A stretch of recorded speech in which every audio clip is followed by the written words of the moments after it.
मेरा नाम तिलक नरेश चौधरी है और मैं पिछले 15 सालों से सोशली पॉलिटिकली एक्टिव हूं और मेरे काम को देख करके आज एक नेशनल पार्टी ने मुझे यहां से जिम्मेदारी दी है। मैं आम आदमी पार्टी का यहाँ पे कांदिवली विधानसभा का प्रेसिडेंट भी हूं और हमारे जो काम है वही हमारी पहचान है, इसमें कोई शक की बात नहीं है। हम लोग वो लोग हैं जो देश में शिक्षा और स्वास्थ्य की क्रांति लेकर के आए। हमारी पार्टी के जो लीडर हैं अरविंद केजरीवाल जी, उसने देश की राजनीति को बदल दिया। देश में कोई सोच नहीं सकता था कि एजुकेशन जो सरकारी है वो प्राइवेट से बेहतर हो सकता है। जो टीचर हैं उनको भी कभी ट्रेनिंग के लिए बाहर भेजा जाएगा। फिनलैंड जैसे जगह पे भेज करके टीचर को ट्रेनिंग दिलवाना, किस लेवल की सोच है आप अंदाजा लगा सकते हैं। किसी भी देश का विकास सिर्फ और सिर्फ शिक्षा के माध्यम से ही हो सकता है, इसके अलावा दूसरा कोई विकल्प नहीं है। और इस चीज पर अरविंद केजरीवाल जी ने काम किया। अरविंद केजरीवाल जी ने दिल्ली में शिक्षा का एक अलग ही मॉडल खड़ा कर दिया, जिसकी पूरी की पूरी जिम्मेदारी हमारे जो शिक्षा मंत्री मनीष सिसोदिया जी थे माननीय, उनके ऊपर में था और मनीष सिसोदिया जी ने इस जिम्मेदारी को बखूबी निभाया। आज ये जो चुनाव जो मुंबई बीएमसी में हो रहा है, इसमें हम लोग सेम मॉडल लेकर के उतर रहे हैं। शिक्षा स्वास्थ्य की राजनीति लेकर के उतर रहे हैं, हम लोग पानी और बिजली की राजनीति लेकर के उतर रहे हैं। आज बिजली का ये हाल है, यहाँ पे जब से अडानी आया है लूट मची पड़ी है। एक समय था जब हमारे 100-200 के बिल आते थे, आज 1500 से 2-2000 3-3000 के बिल आ रहे हैं। 100 यूनिट यूज करने वाला आदमी को इतना बिल देकर के जान ले लेंगे। परिस्थिति बद से बदतर होती जा रही है। इस प्राइवेट स्कूल की हालत यह है कि गरीब आदमी दिन भर मेहनत करके 20-30 हजार रुपए कमा के लाता है और स्कूल और ट्यूशन में भर रहा है। क्यों? अच्छा, आप कितने वार्ड नंबर से आप प्रत्याशी हैं? मैं 23 नंबर वार्ड से मुझे पार्टी ने जिम्मेदारी दी है और 23 नंबर का जो वार्ड है इसमें 90% पोईसर का क्षेत्र है और 10% जो है वो ठाकुर कॉम्प्लेक्स का पट्टा है। तो इसी वार्ड से कांदिवली ईस्ट से मैं चुनाव लड़ने जा रहा हूं और मुझे पूरा विश्वास है कि यहाँ की जो जनता है वो हमें पूर्णतः समर्थन करेगी, क्योंकि पिछले 40 सालों से एक भी नगर सेवक, एक भी पार्टी यहां पर शिक्षा और स्वास्थ्य के मुद्दे पर बोलती नहीं है। ना चुनावी वादों में कहते हैं कि हाँ हम स्कूल बनाएंगे, अस्पताल बनाएंगे। पानी बिजली फ्री करना तो बहुत दूर की बात है, यहाँ तो पानी बिजली का जो कनेक्शन लगता है उसमें भी कमीशन खोरी वाली जो सिस्टम है उसको इन लोगों ने बढ़ावा दिया हुआ है। ये सब जो आप घोषणा पत्र दिखा रहे हैं या बोल रहे हैं, तो ये सब कहाँ से फंड लाइएगा इतना?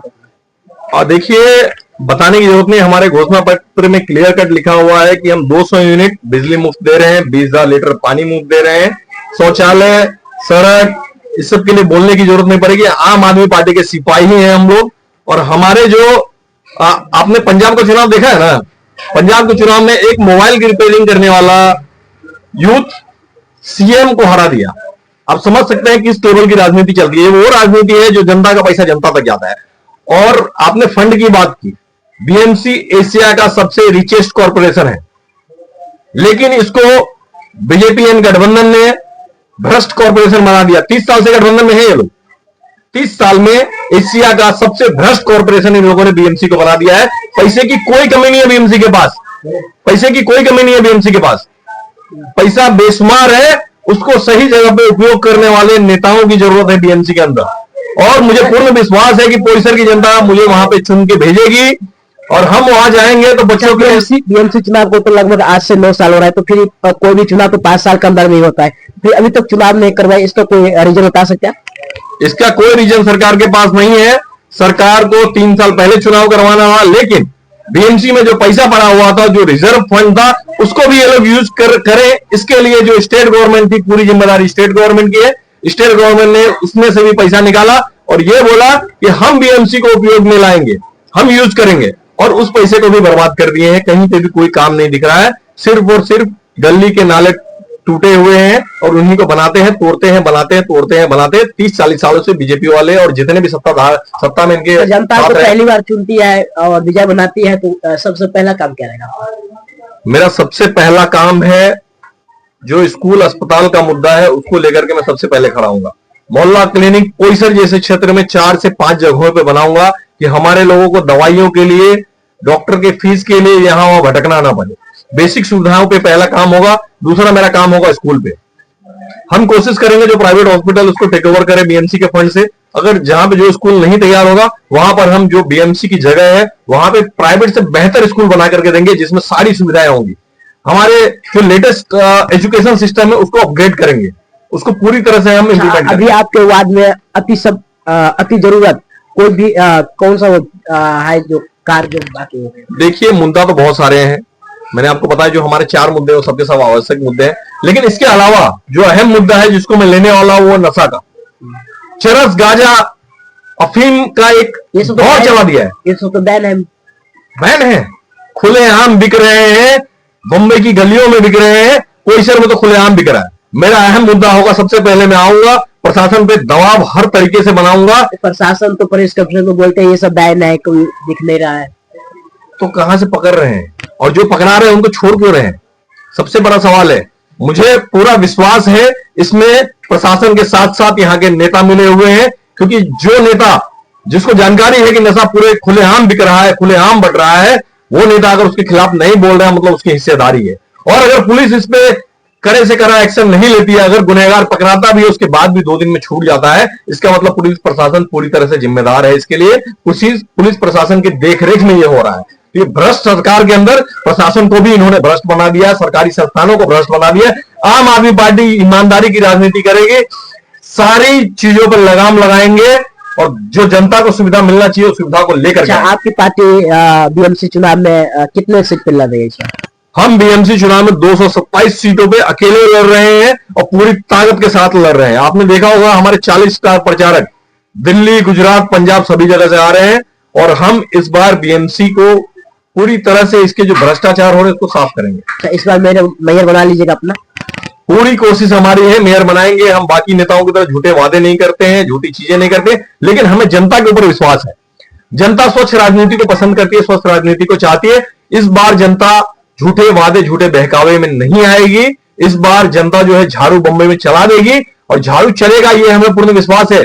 बम्बई की राजनीतिक गंदगी का सफाया सिर्फ झाड़ू कर सकता है और झाड़ू से इस बार राजनीतिक गंदगी का सफाया होने जा रहा है। क्या लग रहा है कितना सीट आपको मिल जाएगा? देखिए, हम मेजोरिटी के साथ आ रहे हैं, ये मुझे विश्वास है।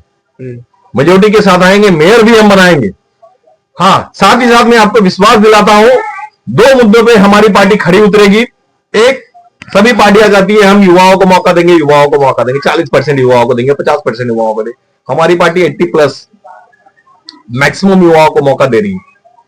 सिर्फ शिक्षित युवाओं को ही मौका मिल रहा है, मैक्सिमम युवाओं को मौका मिल रहा है। एक ही पार्टी है, बाकी सब कहती है हमारी पार्टी ने दे दिया है। आप पहले लिस्ट ही देख सकते हैं, ठीक है। उसके अलावा बाकी पार्टियां पारिवारिक राजनीति पे आजकल बहुत चर्चा चल रही है, परिवारवाद की राजनीति कर कौन रहा है? बीजेपी। किसको टोंट कर रहे हैं? शिवसेना और मनसे को। आप सोचिए, चोर कह रहा है कि तुम चोर हो। अरे भैया, लिस्ट देखिए, बीजेपी का लिस्ट देखिए, सेलार फैमिली से लेकर के लिस्ट निकालिए, सब परिवारवाद में लिप्त है। बीजेपी खुद लिप्त है परिवारवाद में और वो परिवारवाद की बात कर रही है। अरे मोदी जी का तो कोई परिवार ही नहीं है।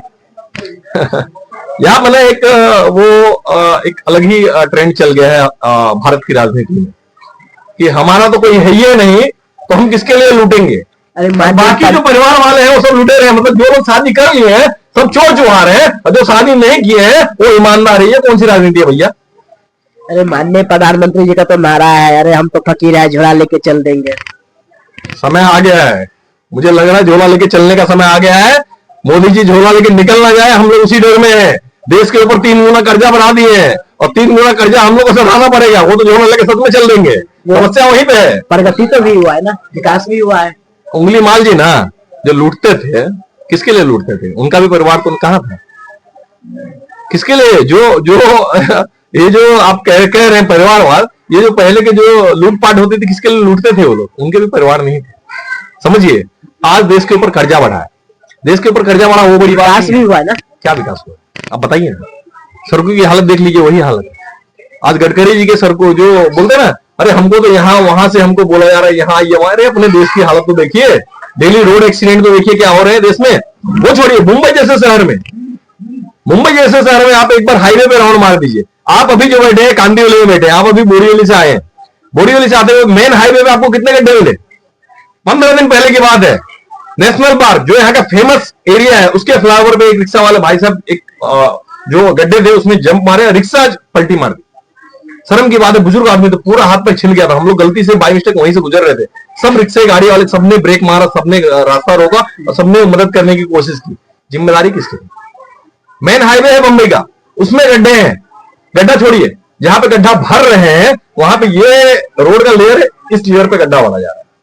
कौन सा सिस्टम, कौन से इंजीनियर रखे हुए हैं और इसे कौन से कॉन्ट्रैक्टर हैं, और ये जो ऑफिसर है बीएमसी का पास कैसे कर रहा है फंड? सबसे बड़ी बात है, पूरा बंबई भ्रष्टाचार में लिप्त है और बंबई को भ्रष्टाचार से निकाल करके हम लोग लाएंगे, ये पूरा विश्वास। आप अपने वार्ड में हैंडीकैप के लिए किस तरह से व्यवस्था कीजिएगा? देखिए हैंडीकैप के लिए मुंबई में 2-3 चीजें थी। पहला तो रोजगार का मुद्दा है, जो कि उनको स्टॉल दिए जाते हैं, वो अभी काफी समय से बंद करके रखा हुआ है, हम उसको चालू करेंगे। दूसरी बात, यहाँ पे जितने भी सार्वजनिक शौचालय थे, आप देखेंगे कहीं पे भी उनको सार्वजनिक शौचालय में जो इंग्लिश टॉयलेट उसकी व्यवस्था नहीं, हम सभी शौचालय में अलग से इंग्लिश टॉयलेट की व्यवस्था करके देंगे, ये हमारा मुद्दा है। प्लस उनको जो बेसिक जो जिनको साइकिल गाड़ी की जरूरत पड़ेगी उनको साइकिल गाड़ी की जरूरत पड़ेगी, और हमसे जहां तक हो सकेगा हम सारी कोशिश करेंगे, जो चीजें संभव है वो सारी संभवतः प्रयास अपने दिल, अपने मन, तन, धन, जितना भी हमारे पास होगा उससे हम करने की कोशिश करेंगे, क्योंकि ये हमारा समाज है, हमारा देश है। हमारा समाज बढ़ेगा, एक वार्ड अगर सुधरेगा तो देश में कुछ ना कुछ योगदान करेगा। एक घर से एक देश का योगदान होता है। सर, एक जो है राजनीति में ऐसा भी देखने के लिए हलचल मिलती है, जैसे बरसाती मेढक होती है ना, बरसात में टे टे टे करके निकलती है, ऐसे भी चुनाव में बहुत सारे राजनेता आते हैं, उसके बाद फिर कहाँ चले जाते हैं, उस पर आप कुछ नजर डालिए। बिल्कुल, ये